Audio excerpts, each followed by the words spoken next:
Welcome back, everybody. This is the thejonnymar, and I'm continuing with Soul Nomad and the World Eaters. Come back here! You're not getting away that easy! Relax, boy. Think for a second. We're going to circle around them. Follow me. Fine, just go!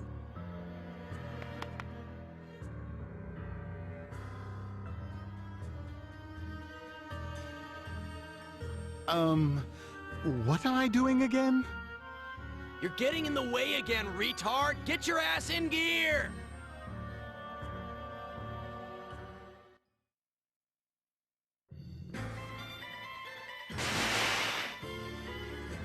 Father! Trish! Forget about me! Get out of here! So this is your dad, huh? You sure about that? You sure this is your precious daddy?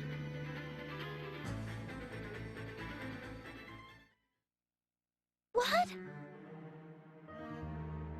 Trish, close your ears! She's a scoundrel! A thief! A liar! If I am, what does that make you? Scoundrel, thief, liar? What sins have you bought with your blood money, merchant? How many times have you felt the breeze of the Yesterwind? I don't! I have no idea what you're talking about! If you won't admit it, I'll make sure you never enjoy your wares again. Now what did you buy?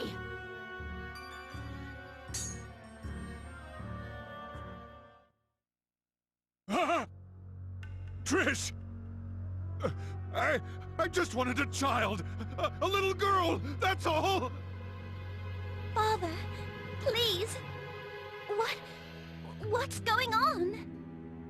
Tell me, how many little girls have you had? Just Trish! She's my only love! Still you lie. They tell me you're a damned regular down in Yesterwind. They tell me you've stolen the innocence of no less than 5 different daughters.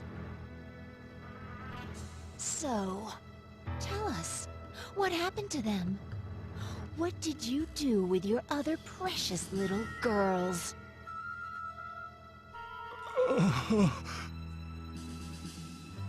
No, it's a lie! All of it! You can't fool me! I don't care if you say you don't believe me, girl. But I know you're smarter than that.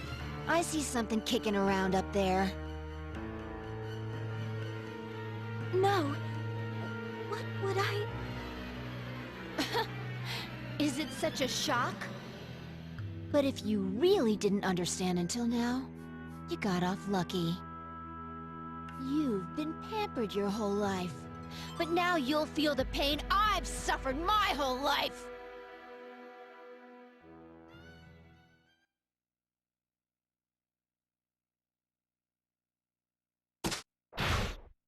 No!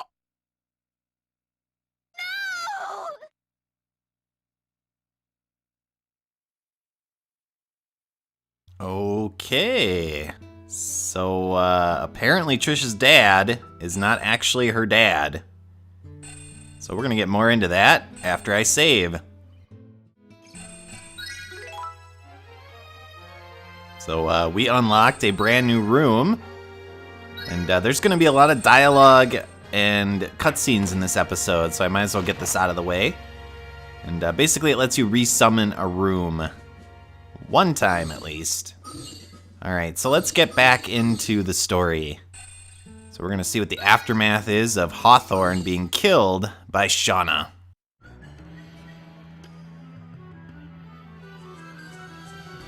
Man! Right when we had him where we wanted him, he got away. Trish! Why are your eyes red? What happened? It's kind of a long story.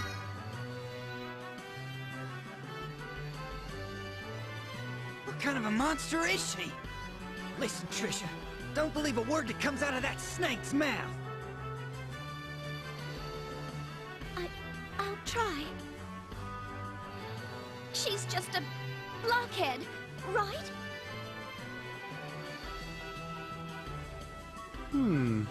Miss Sepp, why are you shaking? Huh? No, I'm okay. I still gotta find my sister. I've already contacted Master Christophe. We will meet up with him in Astec. Yeah! Scared me again! I don't think we've heard you talk for a while. You know something, Vitaly? Well, Yesterwind is a slave trade organization that Christophe has been trying to track. And considering Cuthbert's association with Shauna, I'm sure he has a hand in this somehow as well.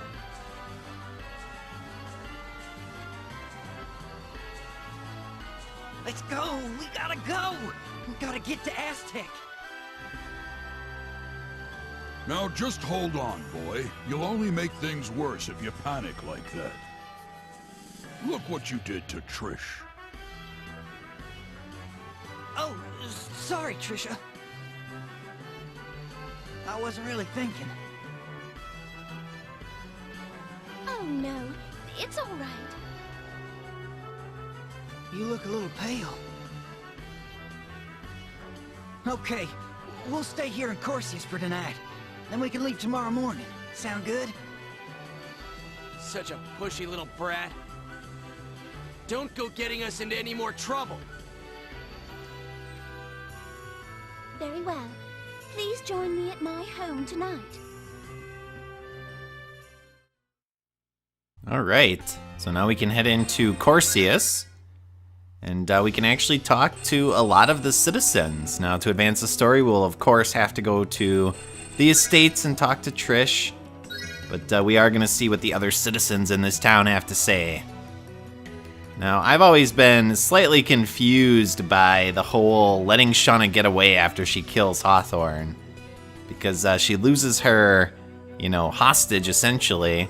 I guess in that moment, Trish is in shock, and so your party kind of crowds around her to console her or protect her, and I guess that gives Shauna a chance to run away.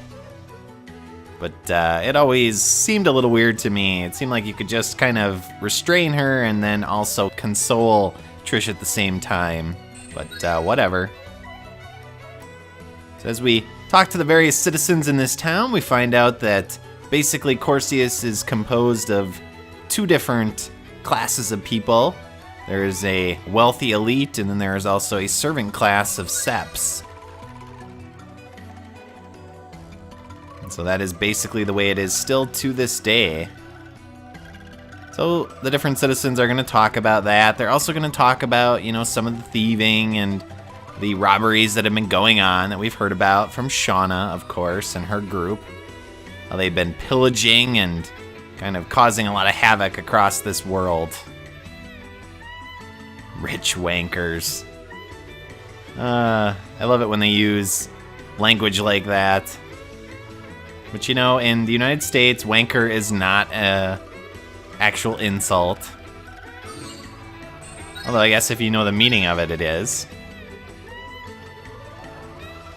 But it seems like Hawthorne had quite the spotty past, I guess you would say.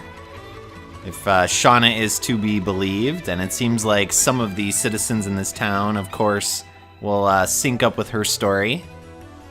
So there's this Yesterwind kind of slave trade, and it seems like basically Hawthorne was a regular with the slave trade, getting supposedly young women, and according to Shauna, stole their innocence, whatever that means. I mean, obviously we can kind of guess what that might mean. And then the question is, did that happen with Trish or not? And if it did, why does she not have a memory of it? Or has she kind of repressed that memory? I like this guy. Leave me alone, I'm resting. Oh, gossip about Hawthorne? Let's talk about it.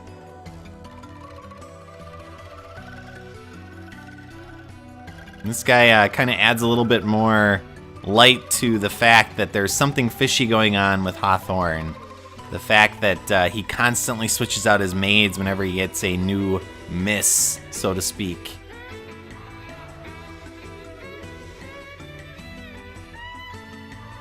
So it seems Christophe has been tracking Yesterwind, and so our next storyline purpose after we check in with Trish tonight is to actually head back to Astec and check in with Christophe and see whether he has any information for us.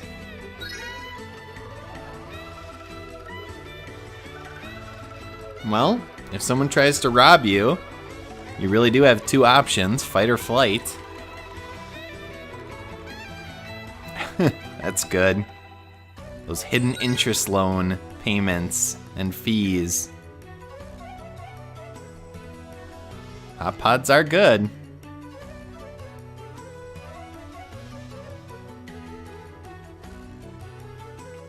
And going back to Yesterwind, if Trish was actually gotten from Yesterwind, you have to wonder kind of what happened with that. Because we obviously saw the Shauna flashback where there was the illness and her dad kind of left Shauna with, you know, the servant and took off with Trish. And so was he killed? Was he captured? Did that force Trish into, you know, slavery for a while when she was really young? You know, we have a lot more that we don't know at this point about her backstory.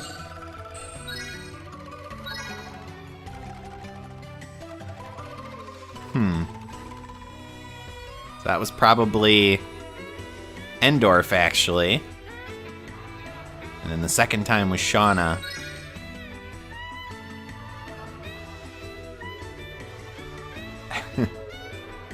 You gotta love rookies.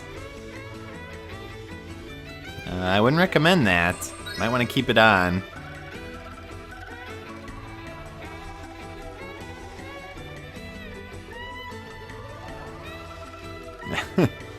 Well, that is an option. Alright, so let's head to the estate.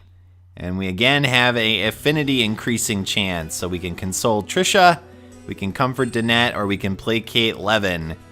So it'll affect Tricia and Vitali, Danette, or Levin and Grunsford. So we are going to placate Levin.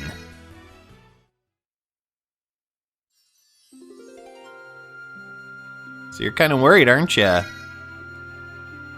And Levin, of course, is worried about his sister and this kind of budding romance that he has towards Tricia. Although he's going to deny it, of course. Uh-huh. I suppose. Depends on the girl. Well, I'm guessing Tricia would know better than I would. Why can't you ask her?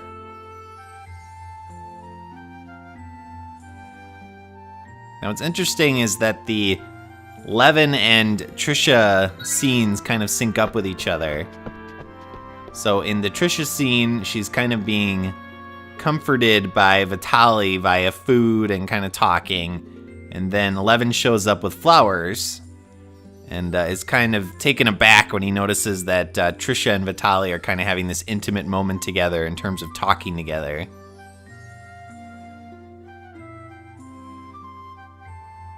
Well, he's headstrong and quite stubborn, Grunsford. That seems to be in the blood of Seps and Red Flanks.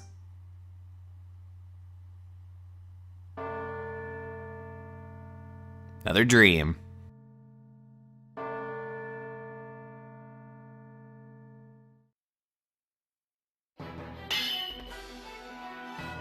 Median, you have to stop this. Don't you understand what you're trying to do? Of course I do. I understand perfectly well. I'm here to kill the Master of Death. I lost my child and only heir to that damnable Scarlet Iago. What god would allow a 5-year-old to die like that? You call yourself a king, but you understand nothing. Death comes to all. There's no escape. No fairness. Let me ask you, if I die without one to carry on my legacy, what will happen to our land? I'm the linchpin of this world. Once I'm gone, it'll all collapse again. My death will lead to 1,000,000 more. But if I get rid of you, Reaper, I can live forever. Think of it. A world ruled by a loving, immortal king. We would know only eternal peace. That's what I want for this land.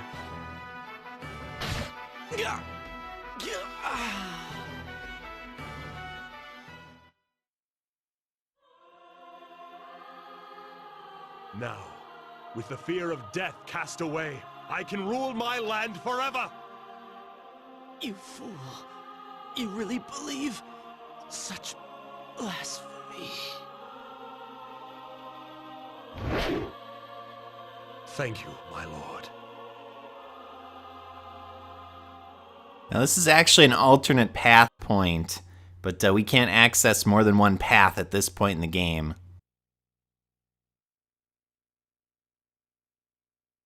Gee, you sure? Man, what the hell is this? I don't remember anything like that. You actually need an item, an edic, to be able to get the alternate battle there. And it'll actually lead into an alternate sequence of battles. So Tricia is going to leave us for a little bit, and we're going to head back to Astec. I'm sorry I'm being so selfish. I'll make sure to meet up with you before you reach their hideout. I still have many questions. You going to be okay? Yes, I think so. I feel so much better after all those hot pods yesterday. Vitali's a heck of a cook. Well, maybe I should... I'll stay here with her. Don't worry. That sounds like a good idea. You have your sister to worry about right now. Don't rush things.